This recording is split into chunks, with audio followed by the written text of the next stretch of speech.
नमस्कार, मी वासुदेव सत्रे, ज्योतिष आणि वास्तुशास्त्र तज्ञ।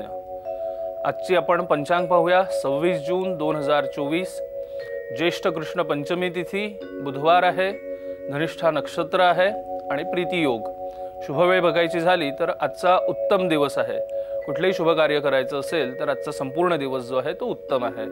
हे होतं आजचं पंचांग। आता आपण ज्योतिष शास्त्राबद्दल बोलूया।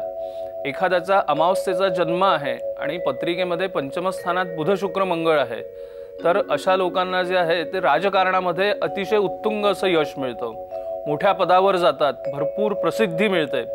आणि म्हणजे अनेकांना तर असं होतं की त्यांचं म्हणजे काय म्हणतात तेवढं क्षमता नसून सुद्धा त्यांना त्या पदावर त्या जागेवर जाण्याचा बहुमान मिळतो।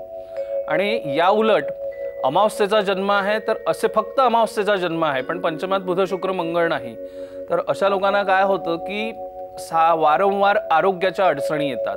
तर त्यामुळे त्यांनी काय करावं की अमावस्येची जी शांती आहे ती शांती जनन शांती जी आहे ती करून घ्यावी। खरं तर जनन शांती जी असते ती जन्म झाल्यापासून 3 महिन्याच्या आतच करून घ्यायची असते, कारण तो आपल्या पत्रिकेतला प्राथमिक दोष असतो। सगळ्यात आधी पंचांग होतं आणि नंतर आपली जन्मपत्रिका तयार होते। तिथी वारंच नक्षत्रम योगम करणमेवच, तिथी वार नक्षत्र योग आणि करण असे हे पंचांगाचे 5 अंग आहेत आणि त्यानंतर आपली पत्रिका तयार होते। तर हे प्राथमिक दोष दूर केल्याशिवाय आपल्याला पत्रिकेमधनं कुठलेही जे उपाय आहेत ते लागू होत नाहीत किंवा त्याचं फळ मिळत नाही। त्यामुळे अमावस्येला जन्म झाला असेल तर अमावस्येची शांती करून घ्यावी। आणि अमावस्येला जन्म आणि पंचमात बुध शुक्र मंगळ आहे अशांनी सुद्धा अमावस्येची जी आहे ती शांती करूनच घ्यावी, तरच त्यांना त्याचं जे फळ मी बोललो राजकारणामध्ये उत्तम यश आणि प्रसिद्धी ते मिळेल। तुर्तास इथेच थांबूया। नमस्कार।